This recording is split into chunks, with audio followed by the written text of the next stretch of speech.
오늘 말씀 출애굽기 3장 1절부터 10절 말씀 제목은 후반기가 아름다운 인생이라는 제목으로 말씀을 전하려고 하는데, 후반기 인생을 살아가시는 분들이 몇 분 안 계시고 또 젊은 분들도 좀 계시고 해서 후반기가 아니더라도 여러분이 미리 준비하시고 또 앞으로 인생을 잘 믿음 가운데 갖고 나가야 되겠다라는 마음으로 말씀을 들으시기를 바랍니다. 연세대학교 명예교수이며 철학자인 강영석 교수, 이 교수님이 쓴 100년을 살아보니라고 하는 책이 있습니다. 김영석 교수는요 1920년생입니다. 실제 100세 이상을 살고 있죠. 그런데 이분이 그의 책에서 인생의 황금기가 언제냐, 60세에서 75세라고 말을 합니다. 자신의 경험을 비춰볼 때에 60세 이전에는 모든 게 다 미숙했다라고 언급을 하거든요. 그래서 미리 인생의 황금기를 준비할 수만 있다면 60세에서 75세가 정말 황금기다, 이런 말을 했습니다. 그 기간 안에 정말 성숙이 일어나고 오히려 더 정신적으로나 모든 면에서 성장이 일어날 수 있다, 이렇게 말하죠. 여러분, 밥 버포드라고 하는 분이 쓴 하프타임의 고수들이라고 하는 책에도 보면 전반부 인생이 있고 후반부 인생이 있고요, 그리고 후반부 인생을 준비하기 위한 하프타임이 있다라는 것입니다. 그래서 인생의 하프타임을 어떻게 준비하면서 그렇게 하느냐에 따라서 후반전의 인생을 잘 살 수가 있다는 거예요. 이 책에서는 전반부의 인생을 성공 주도적인 인생이라고 표현합니다. 그런데 하프타임을 통해서 전반부의 인생이 성공 주도적이었다면 후반부의 인생은 의미 주도적인 인생으로 바꿔가야 한다라고 강조하거든요. 그래서 이분이 강조할 때 행복한 노년을 위해서 의미 주도적으로 살아야 된다라는 것을 강조하면서 이렇게 권면합니다. 산 꼭대기에 올라가 그분을 만나라. 인생의 후반전을 살기 위해서는요, 그저 성공 주도적으로 그저 내 주먹 불끈 쥐고 살아가는 인생이 아니라 산 꼭대기에 올라가서 그분을 만나라는 겁니다. 여러분, 주님과 깊은 만남을 통해서 인생의 의미를 발견하라, 이 말이에요. 이 말씀을 보면서 우리가 생각해 볼 수 있는 그 한 인물이 떠오릅니다. 바로 모세죠. 모세는 바로의 궁정에서 40년을 호화롭게 살아갑니다. 최상위 생활을 누렸던 것이죠. 그러다가 자기 동족을 위한다며 애굽 사람을 죽인 일이 탄로가 나서요, 미디안 광야로 도망갑니다. 그리고 그곳에서 40년을 보내죠. 한순간에 잘 나가던 인생도 이렇게 무너질 수 있구나라는 것을 깨닫게 하는 내용입니다. 오늘 본문은요, 하나님께서 그런 모세를 부르시는 장면이에요. 그의 나이 80세입니다. 하나님은 모세의 인생 막바지에, 후반기에 모세를 부르십니다. 여러분, 왜 모세의 나이가 80세인데 그를 향해서 인생의 막바지, 후반기라고 제가 말씀드리는 줄 아세요? 물론 모세는요 120세까지 살았습니다. 자, 그런데 시편 90편 말씀을 보면요, 시편 90편을 시작하면서 부제가 하나, 제목이 있습니다. 뭐라고 되어 있냐면 하나님의 사람 모세의 기도라고 되어 있어요. 자, 그렇다면 이 시편 90편을 모세의 기도라고 우리가 보고 시편 90편 10절 말씀을 보면 이렇게 나와 있습니다. 시편 90편 10절, 우리의 연수가 70이요 강건하면 몇 세예요? 80이라도 그 연수의 자랑은 수고와 슬픔뿐이요 신속기간이 우리가 날아가나이다, 이렇게 표현을 했어요. 모세의 기도인 시편 90편 10절 말씀을 근거로 해볼 때에 건강 잘 유지하고 강건하면 80이라는 거예요. 그런데 하나님께서 모세를 부르셨을 때 모세의 나이가 몇 살이었어요? 80세였어요. 자, 모세의 기도대로라면 모세 자신은요 인생의 막바지예요. 인생 정리하고 유언장을 남길 나이라는 말입니다. 그렇게 막바지 인생을 향해서 하나님은 모세를 부르셨어요.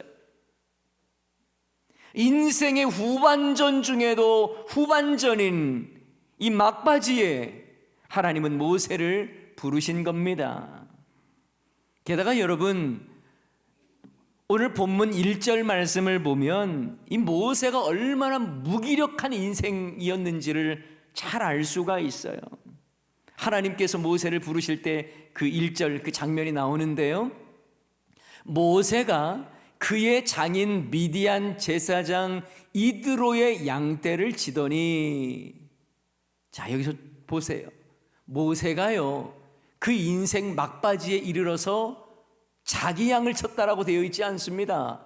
장인 미디안 제사장 이드로의 양떼를 쳤다라는 거예요. 여기에서 우리는 모세의 인생이 얼마나 비참하고 무기력한가를 알 수 있어요. 그 막바지 인생 동안에 자기 것 하나 없는 거예요.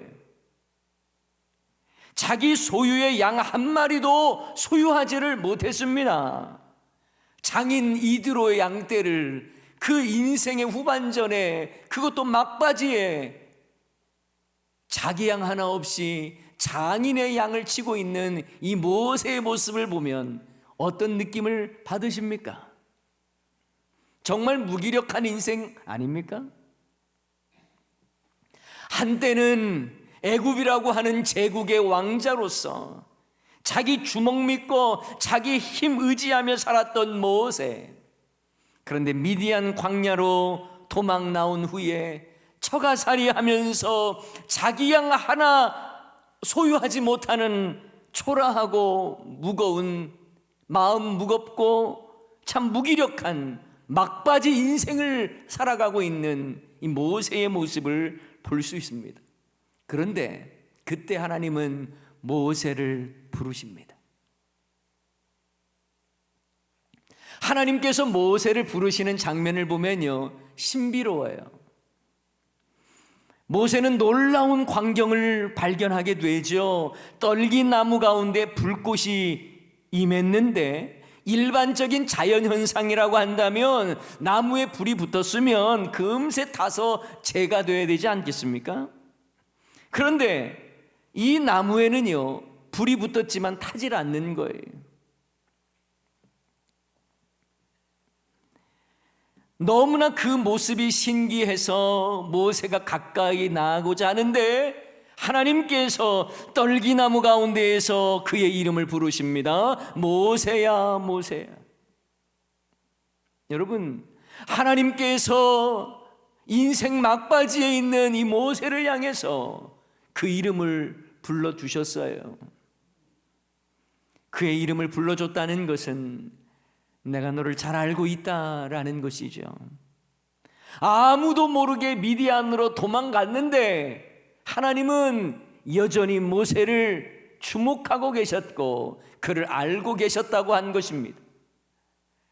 모세는 도망자로 아무도 모르게 멀리 미디안 광야까지 들어가서 숨죽이며 살았는데 하나님은 그 도망간 그곳에도 여전히 하나님의 시선이 머물렀고 모세를 주목하였고 그의 이름을 불러주신 것입니다. 여러분, 누가복음 19장 말씀에도 보면 예수님을 한 번도 만난 적이 없었던 삭개오, 그런데 예수님이 삭개오를 향해 나아가셔서 삭개오야 불러주시잖아요. 이처럼 하나님은 모세를 향해서도 삭개오를 향해서도 그의 이름을 불러줍니다. 내가 너를 알고 있다라는 말이에요. 내가 너를 지켜보았다라는 말이에요. 여러분, 이 모세가요, 미디안 광야에서 살아가는 이 삶의 모습 얼마나 외로웠겠습니까? 부모님은 어떠하신지, 부모님의 돌아가신 소식이나 제대로 듣거나 찾아뵐 수 있었겠습니까? 미디안 광야로 도망간 이후에 자식 노릇이나 제대로 했겠어요? 모세는 애굽에 있어서 지명 수배자였기 때문에 마음껏 애굽 땅에 가고 싶어도 갈 수가 없었습니다. 그런데 그렇게 장인의 양이나 치면서 숨어 지내던 모세를 하나님은 불러주세요. 모세야, 모세야. 떨기나무 가운데에 불로서 하나님이 임하셨습니다. 그리고 그를 부르신 거예요. 왜 하필 떨기나무일까요? 제가 전에도 이 부분에 대해서는 말씀을 드렸습니다만, 어떤 사람은 이 광야에서 가장 흔하게 발견되는 이 나무, 떨기나무, 이것은 이스라엘 백성들의 현 모습과도 같다, 이렇게 해석하는 분도 있습니다. 그러나 저는 그렇게 해석하기보다 떨기나무는 바로 아무것도 할 수 없고 무기력한 모세 자신을 보여준다라고 생각합니다. 자기 힘으로는 아무것도 할 수도 없는, 아무런 쓸모없어 보이는 그러한 떨기나무 같은 이 모세. 그런데 떨기나무 가운데에 하나님의 불꽃이 임하자 전혀 사그러들지 않았습니다. 마찬가지로 무기력한 모세라 해도, 떨기나무처럼 별 볼 일 없는 모세라 할지라도 하나님의 불꽃이 그 안에 임하면 그의 후반전 인생도 놀라운 하나님의 능력의 도구가 되는 거예요. 우리의 존재는 어떻습니까? 때로는 떨기나무와 같다라는 생각이 들 때도 있고, 참 무기력해 보이는 것 같기도 하고, 환경적으로 볼 때에 내가 무엇을 할 수 있을까 걱정도 많은 인생 아닙니까? 특별히 후반전의 인생을 살아가는 우리 선배들을 바라볼 때에, 이제는 나는 아무것도 할 수 없어, 이 나이에 내가 무엇을 하겠어 라고 하는 때가 오겠죠. 또 그런 때를 살아가실 겁니다. 그러나 여러분, 하나님이 부르시면 떨기나무 같은 인생 가운데에 여호와 하나님의 불꽃이 임하면 사그러들지 않고, 하나님께서 내가 너를 쓰겠다 하시면 불꽃같이 타오르는 하나님의 백성으로서 하나님의 뜻을 이루며 살아가게 될 줄을 믿습니다. 하나님은요, 내가 위대해서 나를 쓰시는 게 아니에요. 하나님이 위대하시기 때문에 나 같은 자도 사용하시는 겁니다. 여러분, 내 자신이 떨기나무 같은 존재처럼 느낄지라도 하나님의 불꽃이 내 안에 임하면 후반전 인생 가운데에도 기적의 역사가 일어나는 거예요. 떨기나무 같은 후반전 인생도 하나님의 손에 붙들리면 능력 있게 쓰임 받는 것입니다. 인생의 막바지에 선 모세, 무기력한 환경에 저물어가는 후반전 인생 속에서도 하나님의 불꽃이 그 안에 임할 때에 하나님의 놀라운 구원의 역사에 쓰임 받았던 것처럼 저와 여러분도 떨기나무 같다고 낙심하지 마시고 그 안에 여호와 하나님의 불꽃이 충만히 임할 수 있기를 주님의 이름으로 간절히 축원합니다. 그런데요, 신비한 떨기나무 불꽃을 보기 위해서 모세가 떨기나무 가까이 갑니다. 5절 말씀에 보면 이런 말씀이 있죠. 하나님이 이르시되 이리로 가까이 오지 말라. 내가 선 곳은 거룩한 땅이니 내 발에서 신을 벗으라. 하나님께서 모세를 향해서 내가 선 곳은 거룩한 땅이다 하고 말씀하셨습니다. 여러분, 거룩하다고 말씀하신 그 장소는 어디입니까? 호렙산이에요. 하나님은 호렙산에 있는 모세를 향해 내가 선 곳은 거룩한 땅이라고 말씀합니다.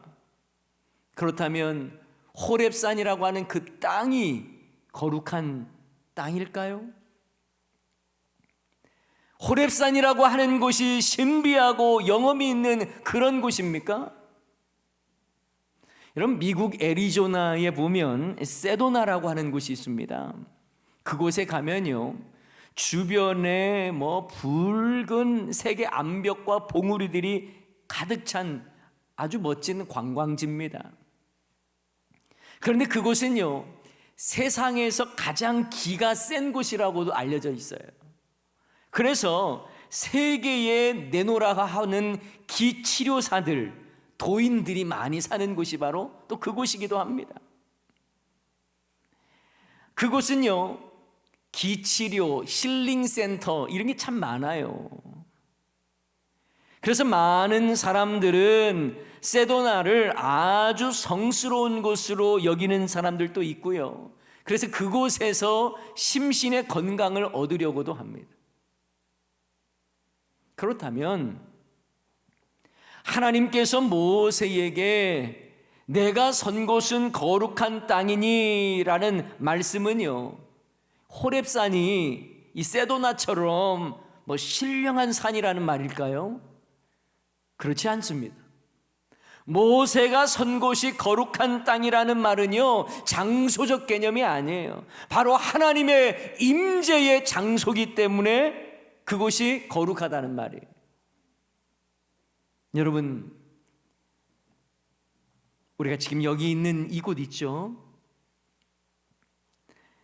이곳이 거룩하다라고 말할 수 있는 이유가 있습니다. 장소적 문제일까요? 여러분, 교회 예배당 건물 안에 가장 거룩한 곳이 어디라고 생각합니까? 본당입니까? 본당 중에도 이 강대상입니까? 아니에요. 주님의 임재가 있고 주님의 영광이 충만한 예배 장소이기 때문에 거룩한 곳이라고 말하는 거예요. 다시 말하면 거룩함의 이유는요, 주님의 임재 가운데 있는 거예요. 주님의 임재가 없으면 아무리 거대한 그런 예배당이라 할지라도, 아무리 성스럽게 보이는 예배당이라 할지라도 그것이 거룩한 곳이 될 수 없다는 거예요. 예배를 드리는 이 예배 장소가 그저 온전한 예배가 이루어지지 않고 주의 영광이 충만한 예배가 아니라 서로 미워하고 다투고 싸우는 곳이라면, 아무리 멋진 예배당이라고 하더라도 거룩한 곳이 아니에요.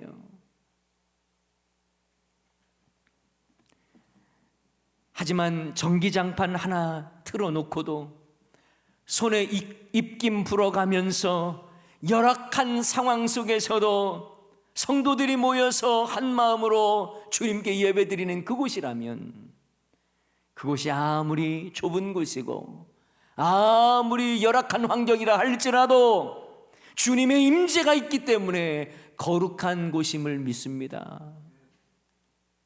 교회가 교회되고 예배가 예배되는 것은 그 현장에 주님의 임재가 충만히 경험되느냐 그렇지 않느냐에 따라서 결정되는 거예요. 이런 점에서 호렙산이 신령한 장소라서 거룩한 곳이 아니라 하나님께서 친히 불로써 임하시고 친히 말씀하여 찾아오신 곳이기 때문에 그곳이 바로 거룩한 곳임을 믿습니다. 동일한 개념으로 여러분의 가정이 거룩한 곳 되기를 소원합니다. 주님의 임재가 충만함, 주님이 주인 되어 다스리시는 그곳, 그곳은 거룩한 곳입니다. 여러분의 사업장 역시 주님의 임재가 충만히 임할 때에 거룩한 사업장이 되는 거예요. 아무리 멋지게 예배당을 지었어도 사람의 세속적인 생각과 욕심으로 가득 차 있고 하나님의 음성이 아닌 사람의 목소리가 힘을 갖고 그런 사람이 주도적으로 이끌어가는 그런 곳이라면 거룩한 교회일 수 없습니다. 저는 우리 교회가, 여러분의 가정이, 여러분의 심령이 하나님의 임재가 충만한 거룩한 곳 되시기를 주님의 이름으로 축원합니다. 그래서 우리의 심령이 성령의 전이라고 말하는 것도 주님을 모신 곳이기 때문에 그렇습니다. 특별히 후반기 인생을 살아가는 분들, 의미 있는 삶을 살기 위해서 주님의 임재를 경험하고 주님과 깊은 만남을 통해서 풍성한 삶을 누리시기를 바랍니다. 자, 그런데요, 하나님은 모세를 향해서 내가 선 곳은 거룩한 땅이니 내 발에서 뭘 벗으래요? 신을 벗으래요. 왜 신을 벗으라고 했을까? 허리띠를 풀라고도 말씀하실 수 있고 아니면 겉옷을 벗으라고도 말씀하실 수 있는데 왜 신을 벗으라고 하셨을까요?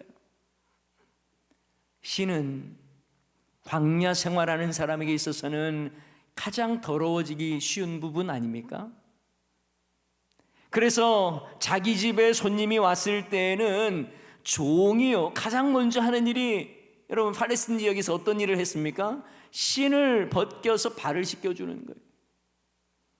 당시의 신은요, 샌들처럼 밖에 노출되어 있었기 때문에 신을 벗으라고 하는 것은요, 가장 더러운 부분을 벗으라고 하는 의미도 있을 겁니다. 하나님은 우리가 주님의 임재 앞에서 우리의 죄악을 먼저 벗기를 원하세요. 가장 지저분한 죄악을 벗어버리기를 원하십니다. 주님의 임재 가운데에 후반전 인생을 아름답게 살아가기 위해서는 내 안에 고질적인 잘못들, 죄악들, 이것들 벗어버려야 되는 거예요.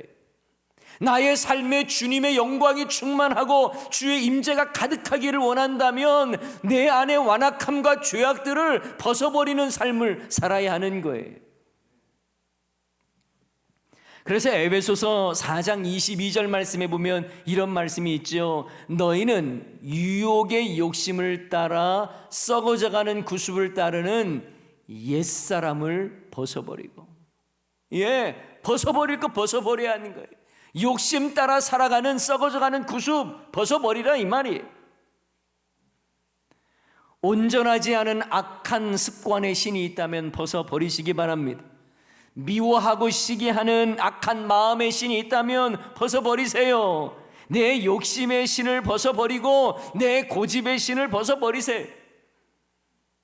사람들은 이상하게도 자신에게 못된 부분이 있으면 이게 가면 갈수록 견고해지는 경향이 있어요. 미워하는 마음, 편을 가르는 것, 자기 고집, 편견, 이게요, 날이 가면 날이 갈수록 좀 없어지고 마음도 부드러워지고 정말 좋을 텐데 견고해지는 경향이 있어요. 그래서 잘 안 바뀝니다. 마음은 더 좁아지고 고집은 더 세지고 욕심은 더 많아진다, 이렇게 표현하기도 해요. 여러분은 어떻습니까? 사실 우리가 나이가 들면 들수록, 날이 가면 갈수록, 천국 갈 날이 가까우면 가까울수록 더욱 예수님 닮아가야 되는 것 아닐까요? 내 안의 죄악들을 벗어버리고 예수님 닮은 모습으로 살아가야 하는 것 아닙니까? 그런데 참 이러한 모습을 실천하기가 어려워요. 이때 우리 하나님은 저와 여러분에게 말씀하십니다. 너의 더러워진 신을 이제 벗으라는 거예요. 우리 안에 죄악으로 더러워진 신을 벗어버리기를 축원합니다. 게다가 여러분, 신을 벗으라고 하는 또 다른 의미가 있어요. 여러분, 신이라고 하는 것은 자기가 원하는 곳에 갈 때 신는 게 신입니다. 다시 말하면 신의 방향은 내가 원하는 곳을 향해 있어요. 그렇죠? 그런데 신을 벗으라고 하십니다. 그동안에는 내가 원하는 대로 계획했고 내가 원하는 대로 다녔던 신이 이거 벗으라는 거예요. 이제는 하나님이 원하시는 방향으로 내가 너를 이끌어 가겠다는 거예요. 내가 정했던 인생의 방향 아니요, 이제 하나님께 맡기고 하나님이 이끄시는 대로 나가겠다고 순종하라는 것입니다. 이게 바로 신을 벗으라는 또 다른 의미예요. 그렇습니다. 우리의 삶도요, 내가 내 인생 계획한다고 말하고 내 삶의 방향도 내 의지대로 방향을 정해서 신을 신고 다닐 때가 얼마나 많습니까?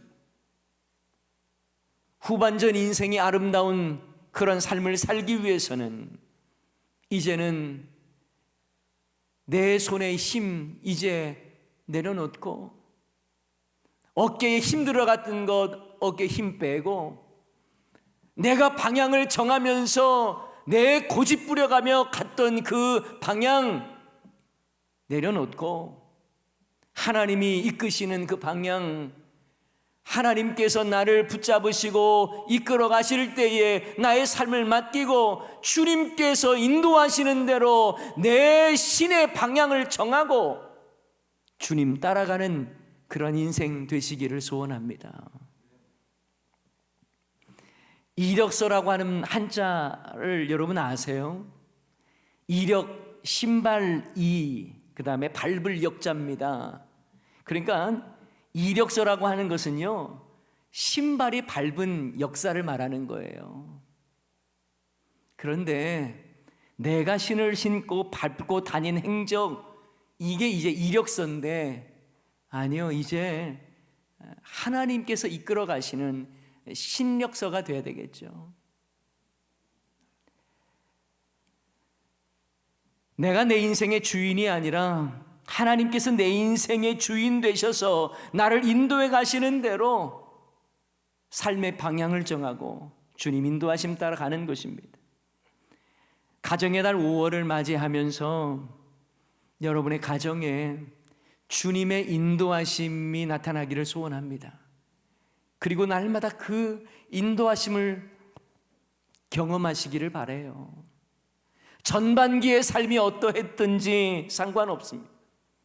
여러분의 가정과 여러분의 삶이 지금까지는 어떠했던지가 중요한 것이 아니라 주님의 임재가 충만한 거룩한 삶을 살기를 원한다면 이제는 여러분의 삶의 현장이 거룩한 처소가 되어야 되고 여러분이 나아가는 모든 삶의 방향도 하나님의 인도하심을 체험하고 또 순종함에 따라가는 인생이 되어야 할 줄을 믿습니다.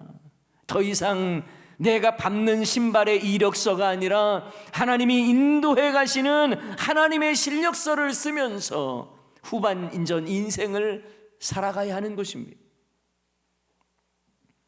사랑하는 여러분, 우리 모두도 모세의 떨기나무 인생처럼 연약한 존재입니다. 아무리 노력한들, 내 이력으로 나를 꾸며본들 소망 없는 떨기나무일 뿐입니다. 그러나 우리 주님께서 여러분을 붙잡으시고 여러분을 사용하시겠다고 하시며 하나님의 불꽃이 여러분 속에 임할 때에 여러분은 하나님의 일을 위하여 마음껏 쓰임받고 하나님 기뻐하시는 삶을 살아가게 될 줄을 믿습니다. 그러니 내 신 벗어버리고 내 방법, 내 계획에 고집스럽게 매이지 말고 주님 인도하시는 대로 너의 신은 벗고 새롭게 내가 너를 이끌어 가겠다 하실 때에 순종하고 따라가야 하는 것입니다. 모세처럼 우리의 인생이 후반기 인생이라 할지라도, 설령 그렇지 않는 여러분이라 할지라도, 하나님의 임재를 경험하고 하나님 앞에서 내 고집스러운 신을 벗어버리고 내 더러운 신을 벗어버리고 주님 인도하심 따라 나아갈 때에 저와 여러분이 나아가는 그곳이 바로 거룩한 곳이 되는 거예요. 하나님의 뜻을 이루는 거룩한 곳이 되는 것입니다. 저와 여러분의 후반전 인생이 산 꼭대기에 올라가 그분을 만남으로 내 힘이 아닌 하나님의 손에 붙들려서 귀하게 쓰임받는 거룩한 주의 백성 되시기를 주님의 이름으로 간절히 축원합니다.